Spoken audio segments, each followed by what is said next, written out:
Mulai. Bismillahirrahmanirrahim. Perkenalkan, kami dari kelompok 2. Di sini kami akan mempresentasikan hasil dari artikel kami mengenai yang memiliki judul yaitu analisis suspektibilitas erosi penyebaran longsor di kota Surakarta dengan metode Rapid Universal Soil Loss Equation, yaitu RUSLE. Oke. Di sini ada dari kelompok kami pas ini ya, yaitu ada Amalia, ada Amalia, ada Anggun Awalkus, ada Devira Ramawati, ada Dian Morika Mondro, dan saya sendiri dari Kedura.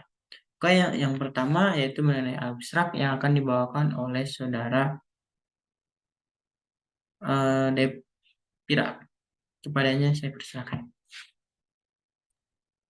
Baik, terima kasih kepada moderator. Di sini saya akan menjelaskan mengenai abstrak. Erosi tanah dapat terjadi melalui dua proses, yaitu yang pertama, penghancuran partikel tanah, dan yang kedua, pengangkutan partikel tanah yang hancur.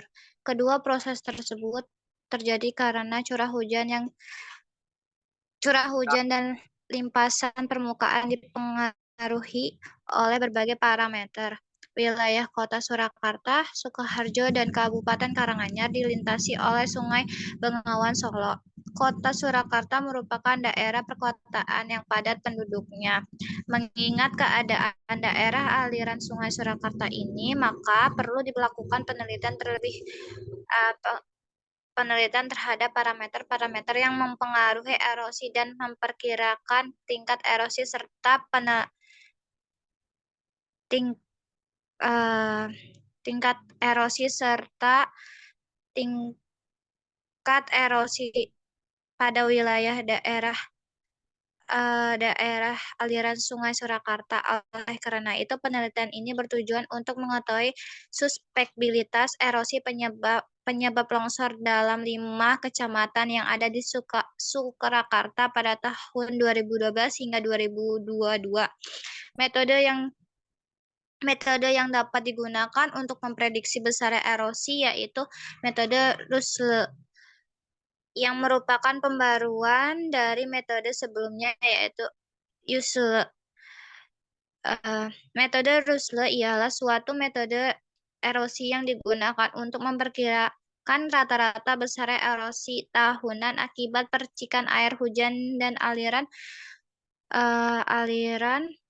permukaan dari suatu bentang lereng yang ada dengan tanaman dan pengolahan tertentu.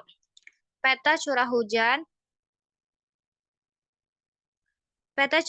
yang dapat mempengaruhi erosivitas sangat rendah ditunjukkan oleh warna ungu pada gambar dengan indeks erosivitas 6,4126, sedangkan untuk curah hujan yang memiliki tingkat erosi tinggi ditunjukkan oleh warna coklat tua pada gambar yang indeks erosivitasnya sebesar 6,6137. Berdasarkan penafsiran data dengan nilai yang telah didapatkan, nilai KP berada pada kelas 1 di mana memiliki tingkat erobilitas yang sangat rendah. Suspektibilitas yang dapat mempengaruhi erosivitas sangat rendah dengan indeks erosivitas min 313,97, sedangkan untuk curah hujan yang memiliki tingkat erosivitas tinggi dengan indeks erosivitas sebesar 66,6137. Dengan demikian, penelitian pemetaan suspektibilitas erosional dengan menggunakan GIF dan metode RUSLE memiliki implikasi yang luas dalam pelestarian lingkungan.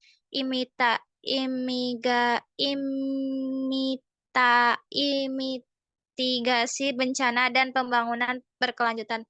Mungkin cukup sekian penjelasan abstrak saya. Saya kembalikan ke moderator. Oke, terima kasih Selanjutnya yaitu pendahuluan yang akan dibawakan oleh Saudara Anggun. Padanya saya persilakan. Baik, terima kasih kepada moderator. Di sini saya akan menjelaskan tentang pendahuluan. Menurut Peraturan Pemerintah Nomor 37 Tahun 2012, daerah aliran sungai adalah suatu wilayah daratan yang terdiri dari satu kesatuan ekosistem sungai dengan anak-anak sungainya yang dibatasi oleh batas topografi alami sedemikian rupa sehingga setiap air hujan yang masuk ke dalam daerah aliran sungai akan mengalir melaluinya. Cekungan sungai suatu titik tertentu pada daerah aliran sungai apabila pada wilayah sungai terdapat kegiatan dari hulu hingga hilir yang dapat mempengaruhi baik kualitas maupun kuantitas, maka akan berdampak pada wilayah sungai.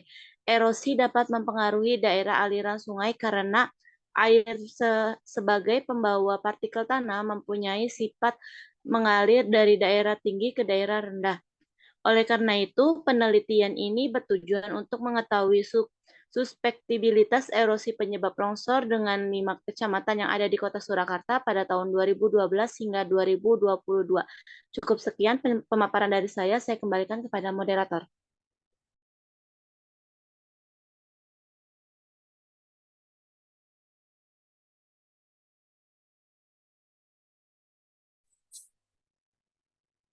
Untuk Saudara Amal sudah masuk.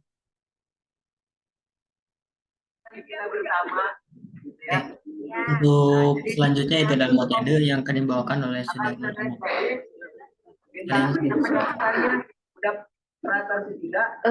Metode yang dapat digunakan untuk memprediksi besarnya erosi yaitu metode Russell atau Revised Universal Soil Loss Equation yang merupakan pembaruan dari metode sebelumnya yaitu USLA atau Universal Soil Loss Equation. Metode Russell ialah suatu pemodelan erosi yang digunakan untuk memperkirakan rata-rata besarnya erosi tahunan akibat percikan air hujan dan aliran permukaan dari suatu bentang lereng yang ada dengan tanaman dan pengelolaan tertentu.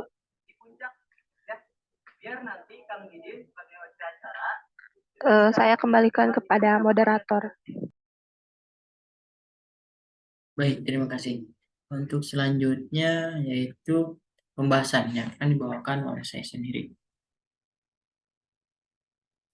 Nah, sebelum kita memasuki ke pembahasan, kita harus mengenal dulu mengenai tingkatan dari bahaya erosi ini. Dari bahaya erosi ini yaitu ada 5 tingkatan. Yang pertama dari kisaran 0 sampai 15 ton per tahun per TH, yaitu itu termasuk tingkatan yang sangat rendah. Yang selanjutnya tingkatan kedua itu dari 15 sampai 60 ton per TH, itu termasuk tingkatan yang ringan. Dari tingkatan 60 sampai 180 itu termasuk tingkatan yang sedang. Dari 180 sampai 480 itu termasuk tingkatan yang berat. Dan untuk yang lebih dari 480 ke atas itu termasuk tingkatan yang sangat berat. Oke, yang pertama itu ada, maaf sih. Yang pertama itu ada ini, ada air faktor. Air faktor atau erosivitas curah hujan dengan metode Trini. Nah, di sini data dalam bentuk gambar diperoleh melalui prosedur kegiatan pada curah hujan yang dimanfaatkan untuk memvalidasi dan meminimalkan potensi kesalahan data. Nah, secara singkat, menurut penjelasan utama tahun 1944, erosivitas hujan didefinisikan sebagai kemampuan hujan untuk memicu erosi. Nah, perhitungan erosivitas hujan didasarkan pada hasil interaksi antara energi hujan dan intensitas hujan. Semakin besar intensitas hujan, maka akan semakin tinggi juga tingkatan erosivitas yang terjadi. Erosivitas yang terjadi terjadi akan memiliki dampak yang sangat signifikan pada kemampuan hujan untuk merusak agregat tanah dan mengakibatkan aliran permukaan. Namun perlu dicatat bahwa tingkatan erosivitas yang tinggi tidak selalu menghasilkan erosi yang tinggi juga. Jika tanah memiliki tingkatan erosivitas yang rendah, maka terletak di wilayah dengan kemiringan atau kemiringan yang rendah dengan dikelola dengan baik, maka tidak akan memiliki potensi erosi yang sangat tinggi juga. Nah, dari gambar yang ini ya, dilihat bahwa peta curah hujan yang didapat mempengaruhi erosivitas yang sangat rendah ditunjukkan dengan warna ungu. Nah, yang warna ungu yang ini ya.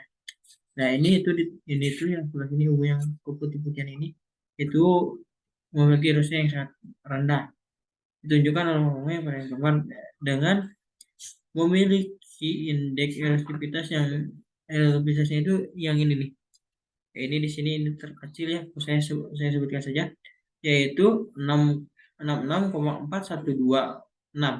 Itu indeks minimumnya. Sedangkan untuk curah hujan yang tinggi dari erosivitas ini ditunjukkan oleh warna coklat ketua-tuaan yang sebelah sini, yang ujung-ujung ini. Nah, pada gambar yang dengan memiliki indeks erosivitas sebesar indeks nanti yang atas yang ini yaitu 66,6137. Nah, untuk selanjutnya ada K-faktor atau erosivitas tanah menggunakan persamaan Williams dari 1940 dan our soil. Nah, di sini tuh sebelum kita masukinnya itu kita harus tahu dulu nih aplikasi dari nilai K tanahnya itu, yaitu ada 6. Yang pertama itu dari nilai K tanahnya itu dari yang awal yaitu 0, dari awalnya 0,0000 sampai 0,10 itu termasuk tingkatan yang rendah, yang sangat rendah. Sedangkan harkatnya itu rendah atau tingkatnya itu rendah. Dari 0,11 sampai 0,21 itu termasuk tingkatan yang rendah. Yang kalau yang awal itu sangat rendah, yang kedua itu rendah. Yang ketiga itu dari tingkatannya itu dari 0,22 sampai 0,32 itu termasuk tingkatan yang sedang. Dari tingkatan 0,33 sampai 0,44 itu termasuk tingkatan yang cukup tinggi atau agak tinggi. Nah, yang keempat itu ada yang kelima itu ada tingkatan yang dari 0,45 sampai 0,55 itu termasuk tingkatan yang tinggi. Sedangkan untuk tingkatan dari 0,56 sampai 0,64 itu termasuk ke tingkatan yang sangat tinggi. Sumber ini saya ambil dari ARSA tahun 2000-an. Nah, lanjut aja. Nah, dari itu K-faktor itu yang ini. Nah, untuk ininya berdasarkan dari gambar yang ini, gambar K-faktor ini, tanah yang memiliki tingkatan erosivitas sangat rendah ditunjukkan oleh warna hijau. Warna hijau yang ini. Yang tengah ini, nah ini yang hijau. Nah, yang itu